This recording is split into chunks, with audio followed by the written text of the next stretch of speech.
And what town are we in again, Mr. We're Williams? down here in the suburbs of Guinea in a little area known as Bena. And I tell you about how Bena got its name?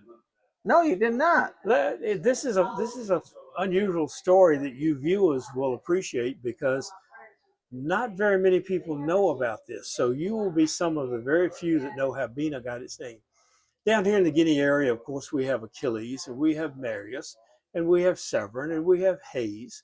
All of those generally named after local prominent citizens, or in the case of Severin, after the Severn River in England. But there was Mr. Achilles Rowe, who was the first postmaster at Achilles. There was Joel Hayes, who owned like 1,000 acres in the area. Uh, his name now is synonymous with Hayes Post Office. That was Hayes Store, and it's now named after Joel Hayes.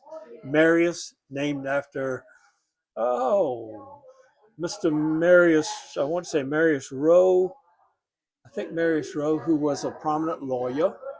Uh, Perrin, after John Perrin, the plantation owner down here in the Guinea area. But when we come to Bena, Bena has no historical ties to the community. Interestingly, when the Hall brothers were here in the store running it in the early 1900s, that's when the post office people came down to the community and they said, "We'd like to put a post office here in this community. What would you like us to name it?" Well, one of the Hall brothers had this romantic pen pal of his in England named Bena Phillips. And he was positive that Bena, the love of his life, was going to come and marry him.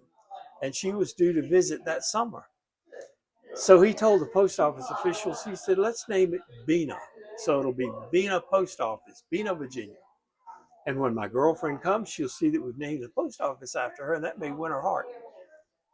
Well, Bena came over from England, met the Hall brother that she had been corresponding with, apparently didn't like what she saw. She was disappointed and turned around and sailed back to England. But it was too late to change the name of the post office. By then, it was Bena, Virginia. So her name has been stuck on Bena, Virginia, here in the Lower Guinea section of Gloucester. Uh, and nobody generally knows why, because it's not named after a local person. But it's named after Bena Phillips, who went back to England and now has disappeared in the annals of genealogy. What an amazing story. Wow. Well, I'll pause here for a moment